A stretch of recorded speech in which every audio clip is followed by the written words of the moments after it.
Welcome to the Temple of Flame.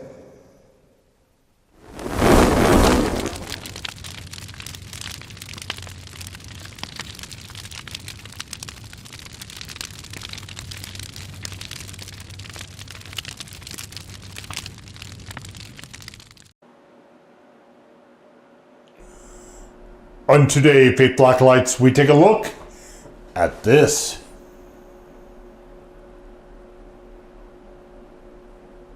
Today's product comes courtesy of Roger Damps of Burn Your Tongue, the favorite emporium for all things delectably hot, with actual real live physical locations along the Wasatch Front in Utah. If you're like me, when you're looking for a sauce slinger, you want selection. And with well over 800 varieties, you're sure to find it at Burn Your Tongue.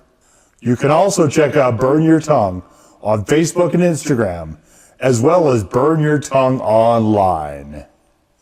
Roger is one of the true aces in the chili head world, and we raise our flame in salute.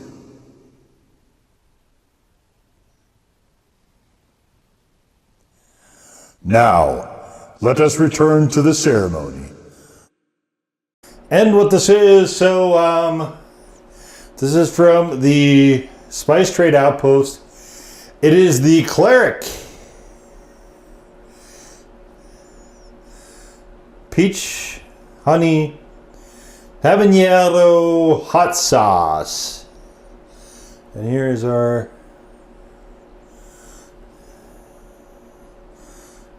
interesting looking Cleric here. So they have an entire line that is essentially named after various classes of D&D, and there's no way that that's not going to have my attention. Same with the Mythos and who's the other one? Halogi. Any of those that are referencing mythology as well. All that stuff kind of makes my ears perk up a little bit. So giving this a 2 for heat. Epic Quest for flavor. I don't know why. It's interesting that they don't have their name here. But if they're trying to differentiate it strictly by just the name of the classes, I mean, maybe that's what they're trying to do. I think there was a wizard or a warrior possibly as well. I don't remember if there was a rogue. Maybe. I don't remember all the other ones, but you could check out their website and kind of look into all those. This was the only one I noticed without onions, so this I probably won't be doing anything else from them unless they come out with more sauces that don't have onions. But we've got vinegar, peaches, orange habaneros, honey, black pepper, xanthan gum, and cinnamon. You can see this is a very loose sauce, extremely loose sauce. This is not too much further removed from like a Louisiana style cayenne sauce. It is super watery. So very clearly vinegar is far and away the largest ingredient by a lot, but there are different flecks of stuff in here. Probably the habaneros, maybe some black pepper, maybe some peaches. This is maybe the loosest sauce I've ever seen that has honey as an ingredient. And I was a little nervous because I'm not really a fan of cinnamon in sauces. So I was a little nervous when I got this.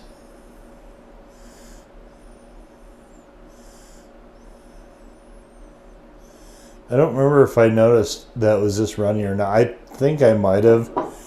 And I just kind of decided to roll the dice on this one. Sort of got a light brownish color. It is so pale. It's very, very transparent.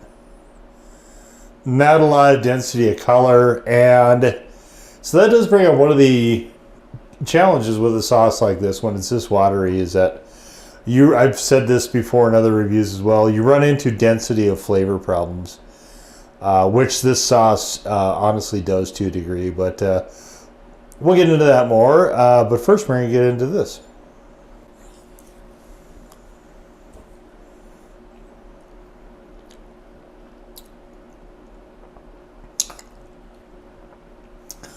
Very astringent.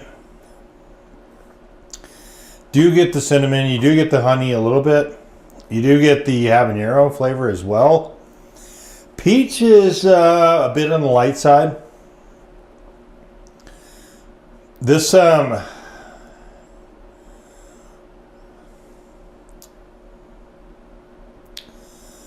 is ephemeral, this flavor, because it is there, but then it disappears so quickly.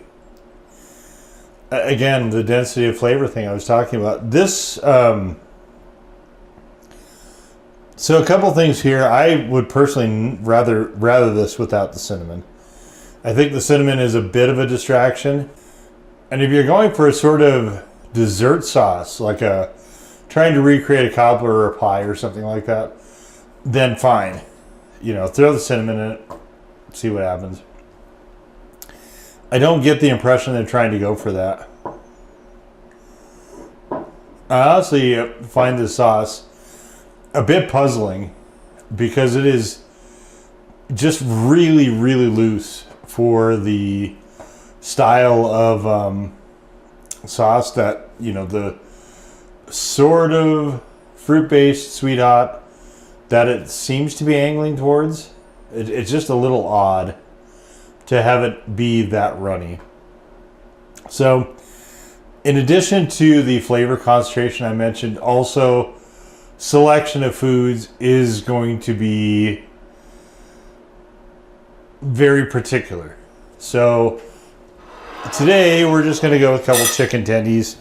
We got the nice breading here on them, which will soak up that nice loose sauce. And make it somewhat usable like that. But other than that, I don't know. So cinnamon, cinnamon is going to sort of dial down the places you might want to use this sauce by itself.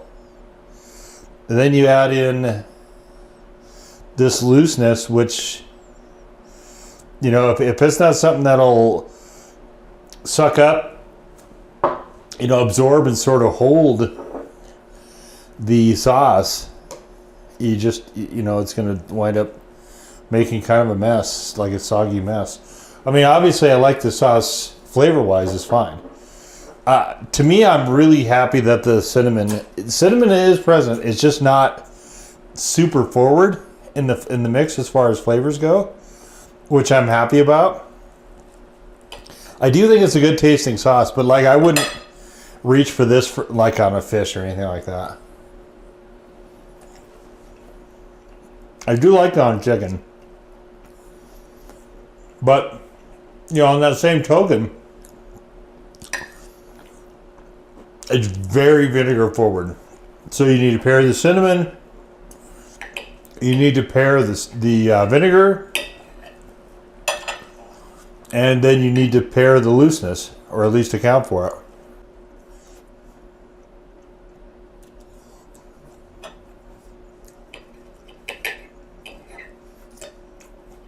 I think they really could have been onto something here.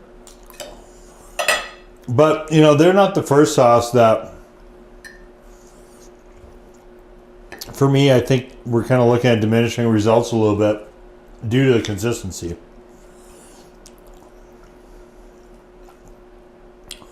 If you go to the blog, and you can get there by following the link to the written review for this sauce, which is in the description down below, there are a number of them where I've just kind of frustratingly run into that. You know, where I wish that wasn't the case.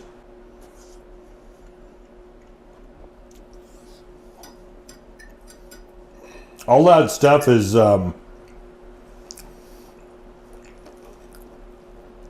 it's just a part of the overall impression of the sauce. Most of the fruit-based sweet hots don't do that.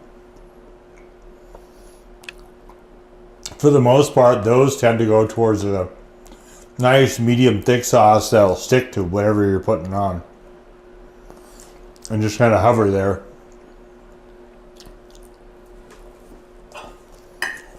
And I do think this sauce would have been better served to follow that same line. I'm just baffled, honestly, if they actually did want a sauce this runny. And if they did, I'd be really curious to know why.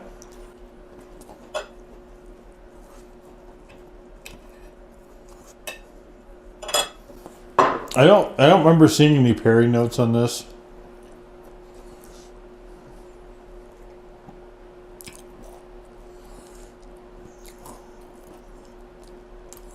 This is out of Concord, North Carolina. I don't know where that is.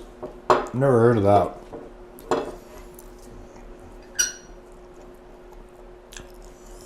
Certainly, as a chili head, we all know that the eastern side of the state, that borders the ocean, you've got Raleigh. But as a chili head, we probably know the western side of the state.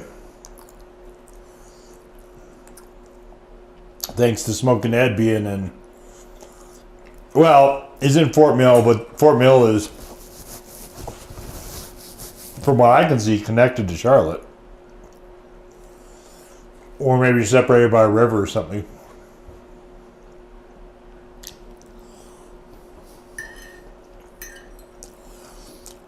If you were going to Smokin' Ed's, you would probably fly into Charlotte.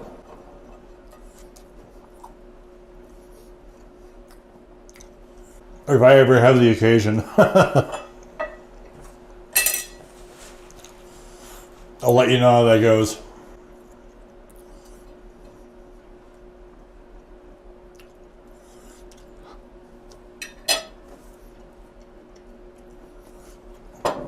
There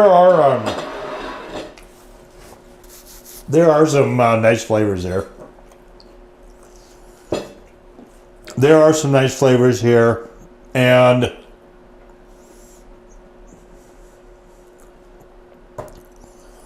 it's a little bit of a shame that they're just a little hard to pull out because of that consistency.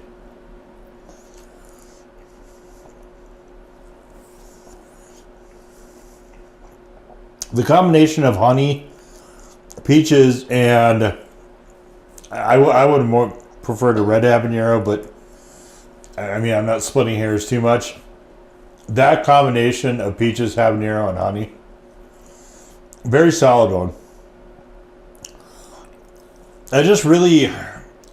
I would have been interested to see what happened if they would have reduced this down, reduced the sauce down prior to bottling it.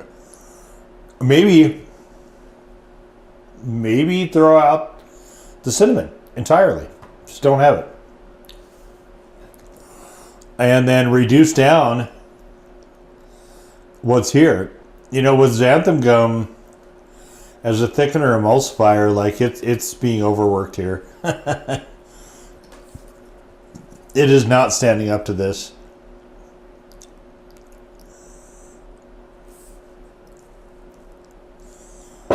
Yeah, kind of mystifying. I do like the labels. I like the branding approach here quite a lot as well. And they're despite myself almost, like, I didn't dislike this sauce. I didn't really love it either, to be honest. I mean, I like it. I don't love it. But when something like this sort of tickles my you know, my interests outside of food, you know. Like, they're going to be someone that I'm going to probably try to keep an eye on just to see what happens. And maybe, you know, maybe there will be some course correction at some future point. But I think they're doing some things right. But ultimately with hot sauce, I think it matters more what is actually inside the bottle, certainly, than outside of it. And for me anyway, there's definitely the changes I mentioned in this video that would be strongly preferable, and we'll just leave it right there. So that was the Spice Trade Outpost Cleric Hot Sauce. Now go forward in peace to serve the flame.